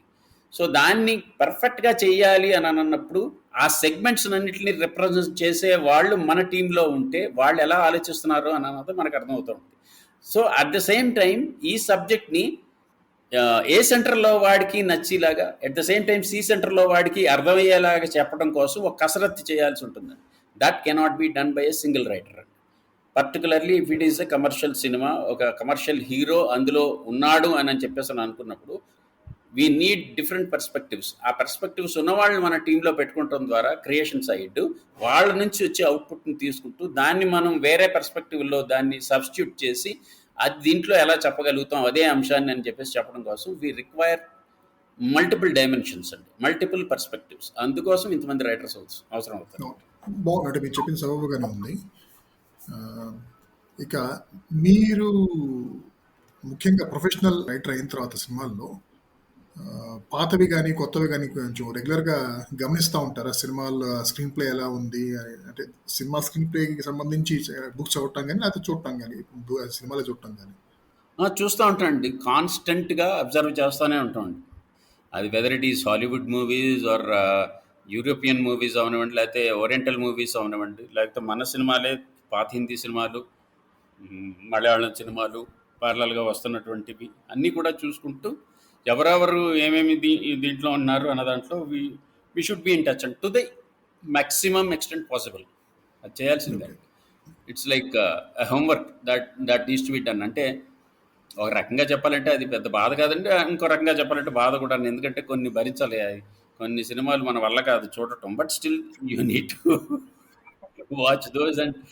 అండ్ ఎందుకు ఇది ఇందులో ఏముందని చెప్పేసి అన్న చూడటం కోసం అయినా సరే we need to go through that headache అవనివ్వండి, లేకపోతే అంత ఎంజాయబుల్ కాని ప్రాసెస్ అనండి, అది వీ షుడ్ అండర్గో దాట్. అలాగే అంటే ఈ సినిమా మేకింగ్ మీద ఏమన్నా పాపులర్ బుక్స్ ఏమైనా ఉన్నాయండి అసలు? ఉన్నాయండి. చాలా ఉన్నాయండి. చాలామంది చాలా పుస్తకాలు రాస్తా ఉంటారండి. But practical experience is the thing that gives you more okay. It's can be helpful అండి. బట్ దాన్ని ఇంప్లిమెంట్ చేద్దామని అని అనుకుంటాం కష్టం. ముఖ్యంగా చాలామంది ఏం చేస్తారంటే అండి, హాలీవుడ్‌లో అవలంబించేటటువంటి పద్ధతుల్ని వాళ్ళ బుక్స్ ఎక్కువ అయ్యి ఉంటాయి కాబట్టి, వాటిల్ని ఇక్కడ ఇన్కార్పొరేట్ చేయాలని చూసి చాలా వరకు ఫెయిల్ అవ్వటం జరుగుతుందండి. అటు ఇప్పుడిప్పుడే కార్పొరేట్ స్టైల్‌లోకి వెళ్ళిందండి. అటు హాలీవుడ్‌ని బాలీవుడ్ ఇమిటేట్ చేస్తుంది. అలాగే తెలుగులో కూడా చాలా వరకు ఆ స్టైల్ ఆఫ్ వర్కింగ్ మొత్తం అంతా ఇక్కడ కూడా ఇన్కార్పొరేట్ చేయటం జరుగుతుందండి. Yet this is the most disorganised field అండి. ఇంత ఇక్కడ ఉన్నంత మిస్ఆర్గనైజేషన్ గానీ, డిసార్గనైజేషన్ గానీ ఇంకెక్కడా ఉండదండి. అది ఎందుకంటే అన్‌ఫార్చునేట్‌లీ స్టిల్ 2 ఉన్నాయండి. ఎడ్యుకేషను, స్కిల్లు, నాలెడ్జు. ఈ మూడిట్లో 3 ఉన్న వ్యక్తులు చాలా తక్కువండి. వాళ్ళని అందరిని అంటే లో ఇంటలెక్ట్ ఉన్నవాళ్ళని, లేతే లో ఐక్యూ ఉన్నవాళ్ళు కూడా కొన్ని డిపార్ట్మెంట్స్‌లో ఉంటారు. వాళ్ళలో ఒకడు చిన్న తప్పు చేసినా సరే అది చాలా మిగిలిన వాళ్ళ కూడా మీద కూడా ఎఫెక్ట్ అవుతుంది కాబట్టి, బ్యాలెన్స్ స్ట్రైక్ చేయడం కొంచెం కష్టమైన పనే అండి. బట్ అవుతా ఉంటది అట్లాగే. ఓహ్! ఏదో రకంగా అయ్యే డిలేలు అవుతా ఉంటాయండి. సో, మీరు ఇన్ని సినిమాలైతే చూసానని చెప్పారు కదా! అంటే మీ ప్రొఫెషనల్ నీడ్స్ సంబంధించి కూడాను. సో, వీళ్ళల్లో పాత తరం గాని, కొత్త తరం దర్శకులు ముందు వరల్డ్ సినిమా అంటే మెయిన్‌గా హాలీవుడ్ గురించి మాట్లాడుకొని, దాని తర్వాత ఇంకేమన్నా హ్మ్. ట్రూలీ వరల్డ్ సినిమా అంటే నాలాంటి వాళ్ళకి చూస్తే బోరుగొట్టే సినిమాలు అవి కూడా ఆ 2 కేటగిరీల దర్శకులు మిమ్మల్ని బాగా ఇంప్రెస్ చేసిన వాళ్ళ గురించి మాట్లాడుకొని దాని తర్వాత తెలుగుకొద్దాం. హాలీవుడ్‌లో నన్ను ఇంప్రెస్ చేసిన డైరెక్టర్సు ఎక్కువ మందే ఉన్నారండి. బట్ బాగా చెప్పాలంటే స్టాన్లీ క్యూబ్రిక్ అనే ఆయన నన్ను బాగా ఇంప్రెస్ చేశారండి. ఆయన ఆయన ఆయన అబోవ్ ఆల్ అని చెప్పి నా ఫీలింగ్ అండి. అంటే visual sense, visual aesthetic sense ఆయనకున్నట్టు చాలా అసలు రేర్ అండి. అట్లాంటి దర్శకుడిని మనం చూడటం హ్మ్, ఇన్ ఫ్యూచర్ కూడా నేను చూస్తానో లేదో కూడా డౌట్. అంత గొప్ప విజువల్ సెన్స్ ఉన్నటువంటి డైరెక్టర్ అండి ఆయన. సో, ఆయన సినిమాలు ఆయన తీసినవి ఒక 12, 13 ఉన్నాయండి. అవన్నీ కూడా నేను ఎప్పటికప్పుడు మళ్ళీ, మళ్ళీ చూస్తూ ఉంటాను నేను. ఎందుకంటే ఆయన తీసిన విధానం గాని, లేతే ఆయన ఆ కథని అలా చెప్పాలనుకునేటటువంటి విధానం గాని నాకు చాలా ఇష్టం. ఒకటి ఆయన. 2 వుడీ ఆలెన్. ఆయన ఆయన రచనలు అన్నీ కూడా హ్యూమన్ డ్రామాని అంటే హ్యూమన్ హ్యూమన్ ఎమోషన్స్‌ని లేతే హ్యూమన్ క్యారెక్టర్స్‌ని ఆయన డైసెక్ట్ చేసిన విధానం చాలా ఇష్టం అండి. అది కొంచెం సర్కాస్టిక్‌గా ఉంటది. ఈ ఇద్దరు డైరెక్టర్లు నన్ను బాగా ఇన్‌ఫ్లూయెన్స్ చేశారండి. అండ్ వాళ్ళ సినిమాలు నాకు పాఠాల్లాగా. అవి అప్పటికప్పుడు చూస్తా ఉంటే చూసిన ప్రతిసారి ఒక కొత్త ఎంలైటన్‌మెంట్ వస్తా ఉంటుంది. అలాగే ఓరియంటల్ డైరెక్టర్స్ అంటే ఇటుపక్క హాంకాంగ్ అవనివ్వండి, లేకపోతే కొరియా అవనివ్వండి, అందులో కిమ్ కుడక్ అని చెప్పేసి ఒక ఆయన ఉన్నారండి. ఆయన కిమ్ కుడక్ అనేటటువంటి డైరెక్టరు తన సినిమా అనేది విజువల్ మీడియా అని చెప్పేసనని నమ్మి దాన్ని ఆచరించిన వ్యక్తిలో నంబర్ 1 అండి ఆయన. ఎందుకంటే మొత్తం 2 గంటల సినిమాలోని ఆయన డైలాగ్స్ అన్నీ కూడా సంక్షిప్తం చేస్తే they will not come even half page అండి చాలా వరకు సినిమాల్లో. అంటే ఏంటంటే ఆ విజువల్ మీడియం నుంచే ఆయన చెప్పదలుచుకున్న భావాన్ని ఆయన క్యారెక్టర్స్ ద్వారా మనకి ఈజీగా అర్థమయ్యేలాగా చేయటం అన్నది చాలా గొప్ప ఆర్ట్. అందులో ఆయన ఆరితేరున్నట్టు. ఆయన సినిమాలు కూడా నేను కొంచెం మార్బిడ్‌గా ఉంటాయండి. కొంచెం ఆహ్, ఆహ్, రిపెల్లింగ్‌గా ఉంటాయి. బట్ స్టిల్ ఆయనయి కూడా నేను ఎక్కువ చూస్తానండి. అలాగే కళాత్మకంగా కథ చెప్పడం అనే దీంట్లో 'ఓంకార్ వాయ్' అని చెప్పేసని ఒక ఆయన ఉన్నారండి. 'ఓంకార్ వాయ్' ఆయన్ని కూడా నేను ఎక్కువ చూస్తానండి. ఆయన తీసినయి తక్కువ సినిమాలే ఉండొచ్చు. బట్ చూస్తాను. ఈ హాలీవుడ్‌కి చెందిన ఈ నలుగురు అంటే హాలీవుడ్ అవ్వనివ్వండి, లేకపోతే మన విదేశీ దర్శకులు అని చెప్పేసని అంటాను. ఇంకా యూరోపియన్ డైరెక్టర్స్ కొంతమంది ఉన్నారండి. ఒక్కొక్కళ్ళది ఒక్కొక్క ఇది. బట్ ఇది చెప్పుకుంటా పోతే బోలెడంత లిస్ట్ హ్మ్. అవుతుంది. బట్ వాళ్ళు కూడా చాలా గొప్ప గొప్ప డైరెక్టర్స్. వాళ్ళయి కూడా కొంత తీసుకుంటాం. మన దేశానికొచ్చేస్తే మన దేశంకొస్తే హిందీలో చాలామంది ఉన్నారండి. హిందీ అంటే మన తెలుగు కాక నాన్ తెలుగు దర్శకులు అననంటే 'గురుదత్' నంబర్ 1 అండి. కన్నడలో 'పుట్టండ కనగాలు' అని చెప్పేసని ఒక ఆయన ఉన్నారండి. ఆయన ఉండేవారు. ఆయన ఇప్పుడు లేరు. గురుదత్ కూడా ఇప్పుడు లేరు. అన్ఫార్చునేట్లీ మూడో ఆయన శంకర్ నాగ్. ఈ ముగ్గురు కూడా విచిత్రంగా కన్నడోళ్ళండి బై బర్త్. అవును. ఆ ముగ్గురు దర్శకులు కూడా నాకు చాలా ఇష్టమైన దర్శకులు. ఇక తెలుగుకి వస్తే చాలామంది ఉన్నారండి. మన చెప్పాల్సి వస్తే విశ్వనాథ్ గారు ఫస్ట్ పేరు స్ట్రైక్ అవుతుంది. ఆయన సినిమాలు మనల్ని చాలా మోసలో ఉండకుండా కొత్తగా ఆయన ప్రయత్నం చేయటం, అవన్నీ కూడా కమర్షియల్గా కూడా సక్సెస్ సాధించడం అనేది గొప్ప గొప్ప విషయం. కాబట్టి ఫస్ట్ పేరు ఆయనది ఉంటుంది, బాలచంద్ర గారు కానీ. బట్ వీళ్ళిద్దరినీ కూడా మించి నాకు ఒక దర్శకుడు ఉన్నారండి పాత తరం దర్శకుల్లో. ఆయన ఎవరయ్యా అంటే ఆదిత్య సుబ్బారావు గారు. ఆయన ఆయన వే అహెడ్ ఆఫ్ హిస్ టైమ్స్ అండి. ఆయన కొన్ని సినిమాలు చాలా అద్భుతంగా ఉంటాయి. ముఖ్యంగా ఫెయిల్ అయినటువంటి, అంటే కమర్షియల్గా ఫెయిల్ అయింది సినిమా సుడిగుండాలు అనేటటువంటి ఒక సినిమా ఉందండి. అది నన్ను చాలా అసలు ఆశ్చర్యానికి గురి చేసింది. ఆ రోజుల్లో 1960స్లోనే అసలు ఒక కమర్షియల్ హీరోని పెట్టుకుని ఇట్లాంటి ఒక సబ్జెక్ట్ని ఆయన డీల్ చేసిన విధానం ఇట్స్ రియలీ అమేజింగ్ అండి. అంటే ఆదిత్య సుబ్బారావు గారి గురించి అంత గొప్ప చెప్పారు కాబట్టి అడుగుతున్నాను. అంటే ఆయనలో విశిష్టత ఏంటి? అంటే ఆయన తీసిన సినిమాలు అంటే చదువుకున్న అమ్మాయిలు కానీ, మగ మనసులు ఇలాంటివన్నీ అందరూ చూసి అందరికి నచ్చినాయి. కానీ అంటే అంత కొట్టొచ్చినట్టు మీకు కనపడేంత విశిష్టత ఏంటి అనేసి? అంటే ఒక్క సినిమా చాలండి. అంటే అన్ని సినిమాలు నేను అనలైజ్ చేయదలుచుకోలేదు. ఇప్పుడు ఫర్ ఎగ్జాంపుల్ మూగ మనసులే తీసుకోండి. మూగ మనసుల సినిమా తీసుకుంటే ఆ సినిమాలో ఫస్ట్ అవుట్డోర్ మూవీ అండి. అంటే సినిమా అనేది సెట్స్లో మాత్రమే బంధించబడి కృతకంగా కనపడుతున్నటువంటి రోజుల్లోనే ఆయన బయటకు వచ్చి న్యాచురాలిటీకి దగ్గరగా గోదావరి దగ్గరికి వెళ్ళి గోదావరి అందాలని అదంతా తీస్తూ కూడా చాలా వరకు అవుట్డోర్లో చేసినటువంటి సినిమా. ఆయన పెట్టిన ప్రతి ఫ్రేమ్లోని ఇంచుమించు గోదావరి కనపడుతూ ఉంటుంది. Which is a rare feet అండి ఆ రోజుల్లో, ఒక బయటకు వచ్చి తీయటం అనేది.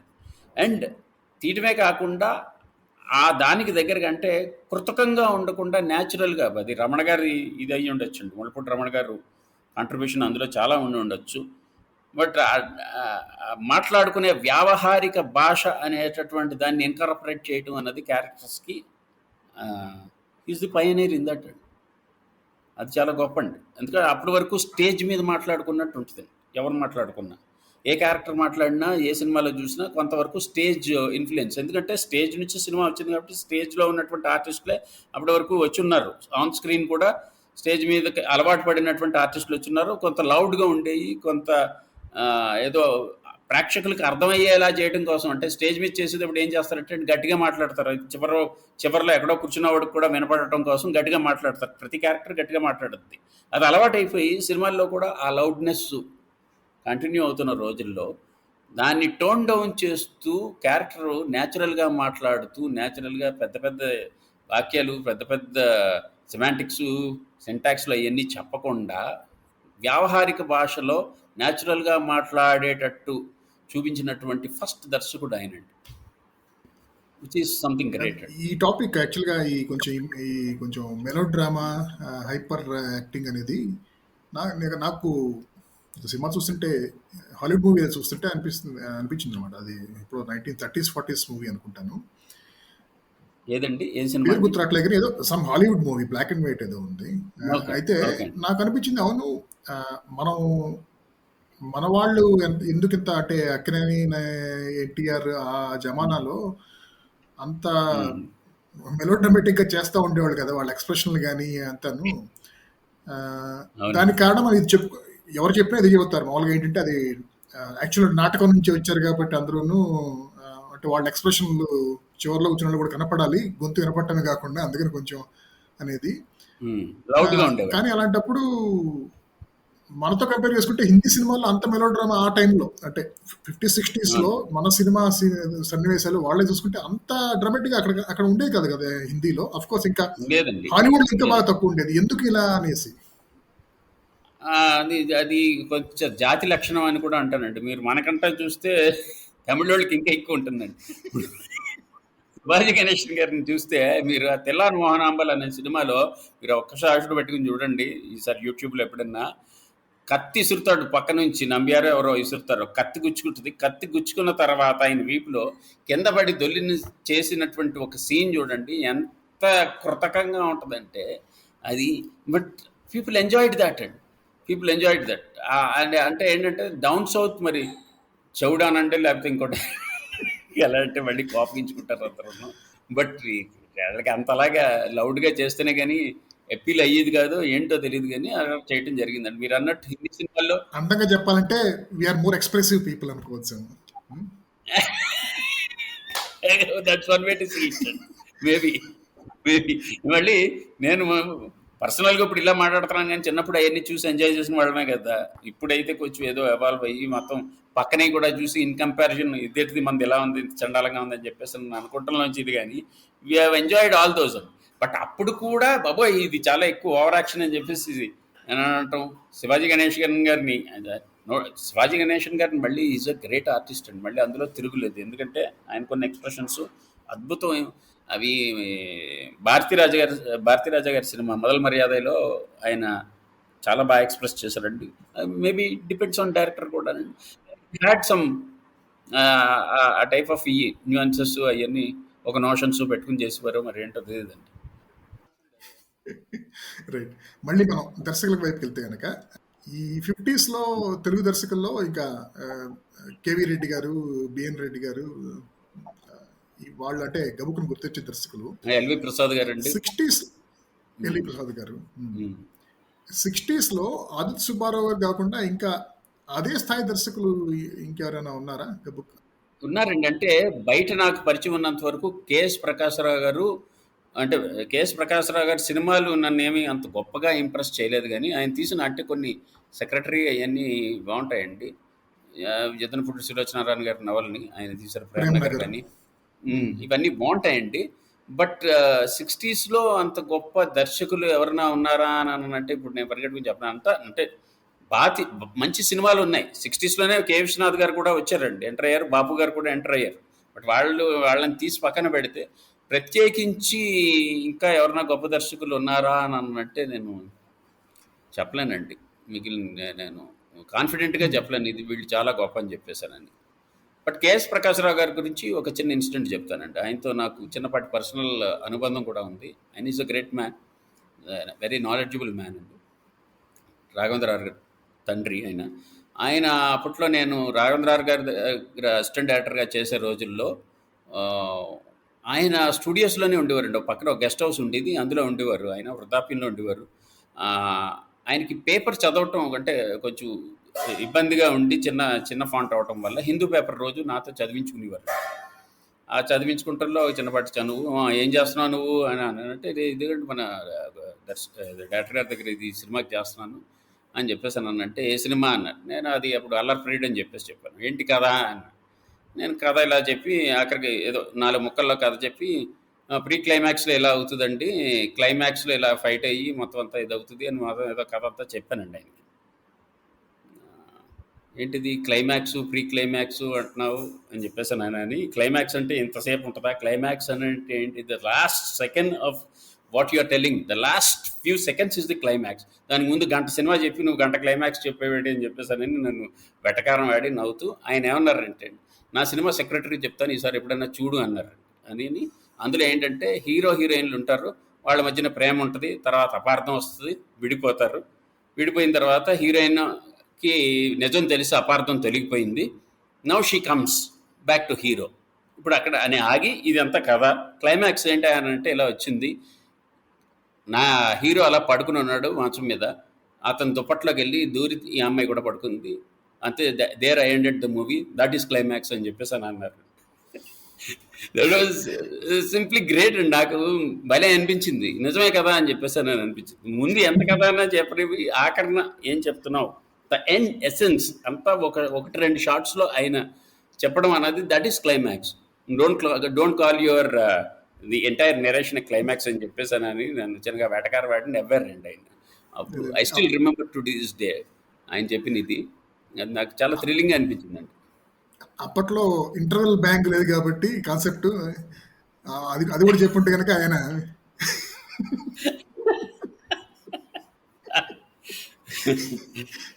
ఏమిటి మరి నాకు తెలియదు. ఆయన దగ్గర నేర్చుకున్న విషయం మాత్రం అది. అంటే ఏంటంటే ప్రేక్షకుల్ని ది లాస్ట్ షాట్ వరకు ఎంగేజ్ చేయాలి అన్నది ఆయన ఇండైరెక్ట్‌గా నాకు చెప్పారని అర్థం చేసుకున్నానండి అప్పుడు తర్వాత. నేను ఏంటంటే ఇప్పుడు మన సినిమాలు చాలా వరకు తీసుకుంటే 10 నిమిషాల ముందే ప్రేక్షకుల్లో అసహనం మొదలవుతుంది. అంటే సినిమా అయిపోవడానికి 10 నిమిషాల ముందు because they have guessed everything. They have guessed చివరి వరకు ఏమవుతుందో 99% ఆఫ్ ద సినిమాల్లో తెలిసిపోతుంది. Even in thrillers or even whodunit kind of మూవీస్‌లో కూడా తెలిసిపోతుంది. ఇంకెందుకు కూర్చుంటారు, లేచి వెళ్ళిపోతూ ఉంటారు. కొంతమంది ఎవరికైనా ఇంట్రెస్ట్ ఉండి ఇంకా అర్థమైన వాళ్ళు ఏమన్నా చూస్తుంటే వాళ్ళకి సరగ్గా ఉంటుంది. ఏ లీపులు కనపడుతూ ఉంటాయి, కదిలి వాళ్ళు కనపడుతూ ఉంటారు. బట్ అందరినీ కూర్చోబెట్టి ఉంచేలాగా చేయాలి అని అంటే you should be able to engage them until the last shot where you reveal the essence of the movie అని అన్నది నాకు ఆయన చెప్పిన మాటల నుంచి అర్థమైందంటే నిజంగా కూడా అంతే. అది చాలా గొప్ప ఇదండి. అంటే the last shot of the movie also should be interesting for the audience అన్న విషయం అర్థం చేసుకున్నాను. That is the climax. ఇలాంటి కాన్సెప్ట్ నేను ఇప్పుడు చెప్పే కాన్సెప్ట్ ఎప్పుడైనా మీరు ఆలోచించారా? ఏంటంటే ఇలా ఏం జరగబోతుంది అని ఆలోచిస్తున్నప్పుడే ప్రజలు ప్రేక్షకులు అప్పుడే అక్కడతో ఆ సినిమా ఆపేస్తే కనుక అది చూశానండి. తర్వాత నేను మళ్ళీ ఆయన చెప్పిన దానికంటే ముందు చూసాను. తర్వాత మళ్ళీ చూస్తే నాకు అర్థమైందండి. ఎందులో అంటే రజనీగంధ అని ఒక సినిమా ఉంది హిందీలో, బాసు చటర్జీ గారు తీశారనుకుంటా. అది అమోల్ పాలేకర్ అండ్ విద్యాసిన్హా అండి. ఆ సినిమాలో ఆ కథ నేను ఇప్పుడు బ్రీఫ్గా చెప్తాను. ఆ అమ్మాయి ఇద్దరు లవర్స్ మధ్యన తను కొట్టుబిట్టాడుతుంది ఎవరు ఎవరు ఎవరు ఎవరు అన్నది. అది లాస్ట్ ఫ్రేమ్ వరకు ఆ అమ్మాయి ఎవరిని డిసైడ్ చేసుకుంటుంది అన్నది చెప్పలేదండి. లాస్ట్ దీంట్లో చెప్పాడు. నేను ఆ సినిమా ఇప్పుడు మీకు చెప్పను నేను, ఎందుకంటే మీరు వీలుంటే చూడండి. అది ఇట్స్ అ వండర్ఫుల్ మూవీ అండి. అది లాస్ట్ దీంట్లోనే మనకి అర్థమైంది, ఓహో ఆ అమ్మాయి ఏం డిసైడ్ చేసుకుంది అని అన్నది. అంటే ఆ సినిమా ఇది ఏంటంటే, ఆ సినిమా ఎసెన్స్ ఏంటంటే ముఖ్యంగా ఒక స్త్రీ మనసు చంచలంగా ఉంటుంది. అది ఒక తెలుగు పాటలో వేటూరు గారు రాసిన ఒక తెలుగు పాటలో చెప్పాలంటే వనిత లత కవిత మన లేవు లేక జత అని చెప్పేసి నేను రాశానండి కాంచనగంగ అనే సినిమాలో. అది దాని ఎసెన్స్ ఈ సినిమాకి అప్లై అవుతుంది అనమాట. ఇంకా పచ్చిగా చెప్పాలి అని అంటే ఎదురుగుండా ఉన్నవాడే మొగుడు అన్న కాన్సెప్ట్ని వాళ్ళు ఎంత అందంగా చెప్పారు అన్నది ఆ సినిమాలో అర్థమవుతుందండి. In which the climax shot only decides portrays the decision of the heroine. అది చాలా గొప్పగా ఉంటుంది. అంటే మీరు చెబుతుంటే నాకు ఇంకొక ఆలోచన కూడా వచ్చింది. అంటే రామ్ గోపాల్ వర్మ గారు లాగా ఆలోచించాలంటే అసలు ఒక సినిమా క్లైమాక్స్ ఉండాల్సిన అవసరం ఏంటి అన్నట్టు. అక్కర్లేదండి. అదేంటంటే ఒక సినిమా ఒక భోజనం ఏదో ఒకటి వడ్డిస్తూ ఉంటారండి, మధ్యలో కూడా లేచి వెళ్ళిపోవచ్చు. ఎందుకంటే సగం నిండిపోయి ఉంటుంది, లేకపోతే అప్పటికి కొంచెం సాటిస్ఫాక్షన్ వచ్చేసి ఉంటుంది, వెళ్ళిపోవచ్చు అండి. చాలామంది అనేవారు అది రాఘవేంద్రరావుతో. అంటే ఒకసారి నవ్వారండి. ఏంటంటే ఘరానా మొగుడు రిలీజ్ అయిన టైంలో చాలామంది రిపీట్ ఆడియన్స్ ఓన్లీ బంగారు కోటి పట్టి సాంగ్ చూసి వెళ్ళిపోతున్నారండి అని చెప్పేసాను. చెప్తే ఆ ఒక పాట తీసి వదులుతాం కదా, మిగిలిన సినిమా ఎందుకు వేస్ట్ అని చెప్పేసాను.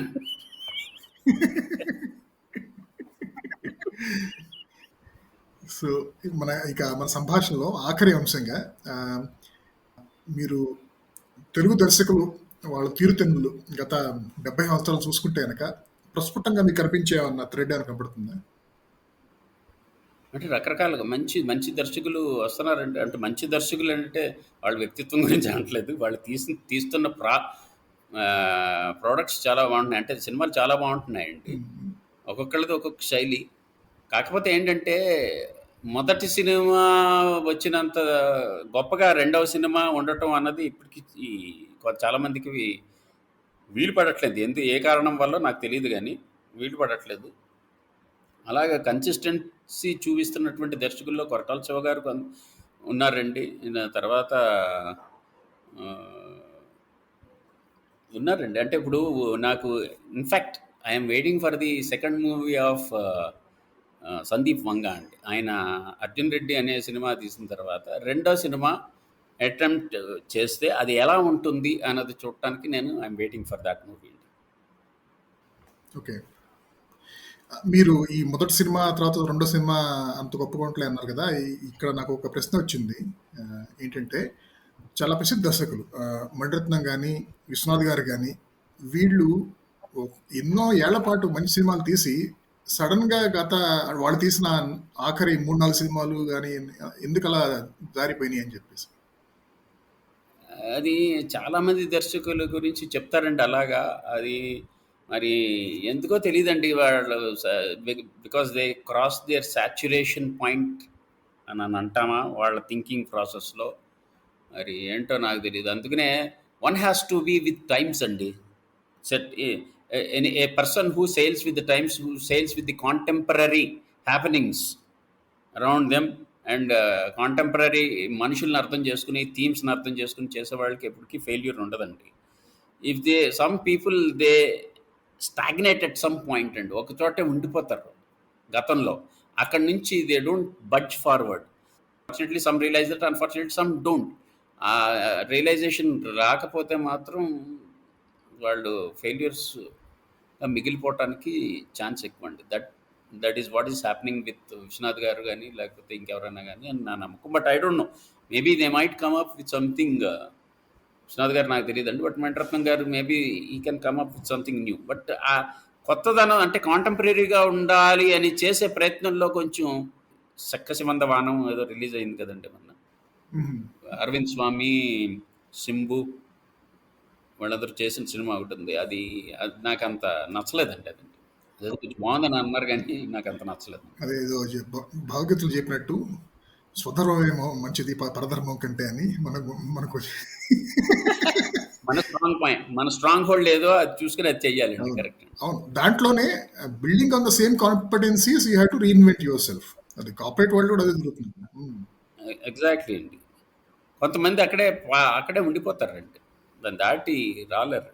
అండ్ ఇంకోటి ఏంటంటే చాలామంది అంటూ ఉంటారండి, గత కాలం ఎంత గొప్పది అని అన్నట్టు గడిచిపోయిన కాలం గురించి గొప్పగా మాట్లాడుకుంటూ ఉంటారు. ఎందుకంటే అది తిరిగి రాదనేటటువంటి ఒకనొక ఒప్పుకోలేనటువంటి సత్యం అయి ఉండొచ్చు. అందుకని చెప్పి అది గొప్పగా అనిపిస్తూ ఉండొచ్చు. అదే తిరిగి వస్తుంది మళ్ళీ అని అనుకుంటే అది అంత గొప్పగా ఉండదు. If somebody has given a chance of going back into their past, I don't know if they are going to relive the same thing with the same kind of enthusiasm. మళ్ళీ ఇప్పుడు అబ్బా మళ్ళీ దీంట్లోకి వచ్చేసామని అని అనుకుంటారని నేను అనుకోను నేను. ఓకే, మీరు ఇప్పుడు ప్రస్తుతం చేస్తున్న సినిమా ఆర్ఆర్ఆర్ కదా? ఆర్ఆర్ఆర్కి వర్క్ చేశానండి. గడిచిన ఆల్మోస్ట్ 2.5 yearsగా దాని మీద ఉన్నాం. అయిపోయింది అది. తర్వాత సబ్జెక్ట్స్ కూడా కొన్ని అనుకుంటున్నాం. ఈ కరోనా టైంలో, ఐ మీన్ ఈ పాండమిక్ టైంలో ఇంట్లోనే ఉండటం వల్ల తర్వాత వేరే మహేష్ బాబుకి ఏ సినిమా చేస్తే బాగుంటుంది, లేకపోతే ఇంకోటి ఏదో ఒకటి కంప్లీట్గా యానిమేషన్ సినిమా ఒకటి చేద్దామని అనుకుంటున్నాడండి. అది దాని మీద కొన్ని రోజులు కూర్చుంటాం. తర్వాత ఈ మధ్యన కొన్ని బయోపిక్స్ ఎక్కువ వస్తున్నాయండి హిందీకి సంబంధించినవి. వాటి మీద కూర్చుంటాం జరుగుతుందండి. అంటే అపార్ట్ ఫ్రమ్ రాజమౌళీస్ మూవీస్ అదర్ ఇది. అలాగే నా సొంత డైరెక్షన్ కోసం కూడా కొన్ని ఇప్పుడు ఓటీటీ ప్లాట్ఫామ్స్లో కొంచెం లిబరల్గా ఉంటున్నారు కాబట్టి కంటెంట్ విషయం చెప్పడంలో నాట్ ఓన్లీ నేను దాన్ని ఇండీసెన్సీ అని అనండి, వేరే విషయాల్లో కూడా కొంచెం హై వోల్టేజ్ కంటెంట్ చెప్పటానికి మనకి పరిమితులు లేకుండా చెప్పడం అనేది ఒకటి ఉంది. రెండవది ఏంటంటే ఆడియన్సెస్ కూడా కొంత రిసెప్టివ్గానే ఉంటున్నారు కాబట్టి కొంత అట్లాంటి కంటెంట్తో కూడినటువంటి 1-2 సినిమాలు నేను ఇప్పుడు చేయటానికి సబ్జెక్ట్స్ ప్రిపేర్ చేసుకుని వినిపించడం జరిగిందండి. అవి they are in the process of going ahead అండి. ఓటీటీ ప్లాట్ఫామ్ సంబంధించి కంటెంట్ నేను ఎక్కువ చూడలేదులే, కానీ టైం కుదరక వేరే విషయాల మీద ఎక్కువ టైం స్పెండ్ చేయటం వల్ల ఓటీటీ ప్లాట్ఫామ్ సంబంధించి కొంచెం కంటెంట్ చూస్తున్నాను. అవసరమైనప్పుడు కథకి కానీ కథనానికి కానీ ఎదర్ గోర్ ఆర్ సెక్స్ కానీ అదంతాను పెట్టుకోవచ్చు, కానీ కొన్ని చోట్ల ముఖ్యంగా సెక్స్ అనేది బలవంతంగా చొప్పిస్తున్నట్టు అనిపిస్తుంది నాకు నేను చూసిన కొద్ది కంటెంట్. సార్ అసలు ఆ విషయానికి వస్తే ఇప్పుడు మోస్ట్ ఫ్లరిషింగ్ ఇండస్ట్రీ ఎప్పటికీ ఉండేది ఒక ఇండస్ట్రీ ఉందండి, దట్ ఈస్ పార్నోగ్రఫీ అండి. పాన్ అనేది ద మోస్ట్ ఫెచ్చింగ్ ఇది ఎలిమెంట్ అండి. ఇంకోటి కూడా మీరు చూస్తే టెక్నాలజికల్ అడ్వాన్స్మెంట్స్ ఏమొచ్చినా సరే ఆ టెక్నాలజికల్ అడ్వాన్స్మెంట్స్ ఫస్ట్ వాడేది పాన్ ఇండస్ట్రీలో అన్న విషయం చాలామందికి తెలియదండి. అది తరచి ఆలోచించిన వాళ్ళకి అర్థమవుతుందండి. అలాగే ఇప్పుడు బట్ ఏంటంటే అది అనవసరంగా చొప్పిస్తే అది క్లిక్ అవుతుందని చెప్పేసి నేను అనుకోనండి. Unless you have a connect to the story. I mean దాంట్లో ఇమ్మర్స్ అయినప్పుడు అది ఒక బై ప్రొడక్ట్‌గా ఉండాలి గానీ, ఒక అలంకారంగా ఉండాలి గానీ, కావాలని దాని చుట్టూ ఇది చేసుకుంటాం అన్నది it's not a good thing అండి. అది 1, 2 ఇనీషియల్‌గా సక్సెస్ అవ్వచ్చు గానీ, బట్ కొన్ని కొన్ని రోజులకి అన్నీ ఏంటంటే అంతకంటే మంచి ఇది ఫ్రీగానే వేరే చోట్ల కూడా అవైలబిలిటీలో ఉన్నప్పుడు దాని మీద పని కట్టుకుని డబ్బులు కట్టి దాన్ని అంటే సబ్స్క్రిప్షన్ ఇచ్చి మరీ చూస్తారని చెప్పేసి నేను అనుకోను. రైట్. వన్స్ ఇన్ వైల్ వస్తూ ఉంటాయండి, ఆడుతూ ఉంటాయండి. బట్ దట్స్ దాని మీద డిపెండ్ అవ్వలేము. సో మనం ముగించే ముందు RRR సినిమా గురించి whatever you are allowed to say which gives some kick to the fans చెప్పగలరా అన్న? RRR గురించి చెప్పడం అంటే ఐఎమ్ నాట్ సపోజ్ టు అండి, బట్ స్టిల్ చెప్తాను. ఏంటంటే ఇందులో ఇద్దరు కమర్షియల్ హీరోస్ ఉన్నారండి. వాళ్ళిద్దరికీ ఏమాత్రం ఏది తక్కువైనా సరే మీకు తెలియదు కాదు, ఫ్యాన్స్ కొంచెం డిసప్పాయింట్ అవ్వటమో లేకపోతే కోపోద్రిక్తులు అవ్వటమో జరిగే ఛాన్స్ ఉంది. సో దాని గురించి చాలా ఎక్కువ శ్రమించాల్సి వచ్చిందండి. ఇద్దరికీ ఈక్వల్ ఇంపార్టెన్స్ ఉండేలా చేస్తూ కథని నడిపించడం అనేది మామూలు విషయం కాదన్న. అంటే ఒకప్పుడు మల్టీ స్టారర్స్ చాలా వచ్చేవండి. అందులో ఒక హీరో సాఫ్ట్గా ఉంటే, అంటే ఒక హీరో ఆడవాళ్ళని ఆకట్టుకుంటే ఒక హీరో మాసస్ని ఆకట్టుకుని ఇలా ఉండేటటువంటి సినిమాలే చాలా వరకు. మీరు కృష్ణ గారు, సోహన్ బాబు గారు చూసుకున్నా లేకపోతే ఇంకేమన్నా చూసుకున్నా సరే అలాగే ఉండేవండి. బ్యాలెన్స్ ఉండేది, రామారావు నాగేశ్వరరావు చేసిన అలాగే. బట్ ఇందులో ఏంటంటే ఇద్దరూ కూడా మాస్ ఎప్పీల్ ఉన్నటువంటి హీరోస్. ఇద్దరికీ కూడా ఈక్వల్ ఇంపార్టెన్స్ ఉండాలి, ఈక్వల్గా ప్రతిదీ ఉండాలి అనేటటువంటి దీంట్లో కథని ఎక్కడా కూడా చెడకుండా ఒక అందమైన కథని ఎలా చెప్పచ్చు అనే దాంట్లో ఒక గ్రేట్ ఎక్సర్సైజ్ జరిగిందండి. ఐ హోప్ అండ్ విష్ నేను ఆ కష్టాన్ని ఆడియన్స్ అర్థం చేసుకుని దాన్ని పెద్ద హిట్ చేస్తారనేటటువంటి నమ్మకం కూడా ఉందండి. చూడాలండి ఎలా వస్తుంది. అంతవరకు అయితే చెప్పగలనండి. ఎందుకంటే వాళ్ళిద్దరూ మాత్రం ఎక్కడా కూడా డిసప్పాయింట్ చేయరండి ఆడియన్స్ని, ఎక్కడా కూడా చేయరు. In fact the other set of అభిమానులు, అంటే ఈ హీరో అభిమానులు వేరే హీరోను అవతల హీరోను కూడా ఈక్వల్గా రిలీజ్ చేసి ఎంజాయ్ చేసేటంత డ్రామా కానీ ఎమోషన్ కానీ సినిమాలో ఉందని చెప్పేసి మాత్రం చెప్పగలను. It's emotionally fully charged movie అండి. బాగుంది. ఏది చెప్పకుండానే కొంచెం చెప్పి బాగా చెప్పారు. బట్ అదే మీకున్న లిమిటే, అంటే మీకు చెప్పకూడదు తెలుసు కానీ, బట్ ఈ విషయం మీరు ఆఖరి చెప్పిన పాయింట్ బాగా నచ్చిందండి. ఏంటంటే ఒక హీరో అభిమాని అవతల హీరోని కూడా అంతగానే అడ్మైర్ చేసే రకంగా ఉంటుంది అనేది, అదే నిజంగా జరిగితే కనుక చాలా గొప్పగా ఉంటుంది. అంటే they will see more of the character than the hero అండి. అది నేను చెప్పదలుచుకున్న దాంట్లోనే విషయం ఏంటంటే అభిమానులు వాళ్ళ అభిమాని హీరోని కాదు ఒక క్యారెక్టర్ని చూస్తారని చెప్పగలనండి. ఆ character they will SAIL with the character, not the hero. అదే అంటే ఇంత మాస్ ఇమేజ్ ఉన్న హీరోలకి ఆ రకంగా క్యారెక్టరే డామినేట్ చేస్తుంది అంటే if guys can really pull it off, that's awesome. So so so మీకు, రాజమౌళి గారికి, మొత్తం బృందానికి మొత్తానికి అది మంచి సక్సెస్ కావాలని, ఒక కొత్త ట్రెండ్ మళ్ళీ మల్టీ స్టార్ మూవీస్ తెలుగులో మొదలు కావాలని ఆశిద్దాం. ఇంత సమయం కేటాయించినందుకు, నాతో మాట్లాడినందుకు మీకు మరొకసారి కృతజ్ఞతలు. Thank you very much sir. నేను మీకు కృతజ్ఞతలు తెలుపుకోవాలి. This is my first podcast. అది మీరు చాలా బాగా చేశారు. మీరు నాకు చాలా, అంటే యాంకర్స్ చాలామంది మధ్యలో ఇంటర్ఫియర్ అయిపోయి వాళ్ళు ఎక్కేస్తూ ఉంటారండి చెప్పేవాళ్ళు మీద, గెస్ట్ మీద, which looks very irritating and annoying అండి. అలా కాకుండా మీరు చాలా ప్లెజెంట్గా, చాలా అద్భుతంగా చేశారు. I'm very happy for giving me the opportunity to interact with you అండి. Thank you very much Nag Vasireddy గారు.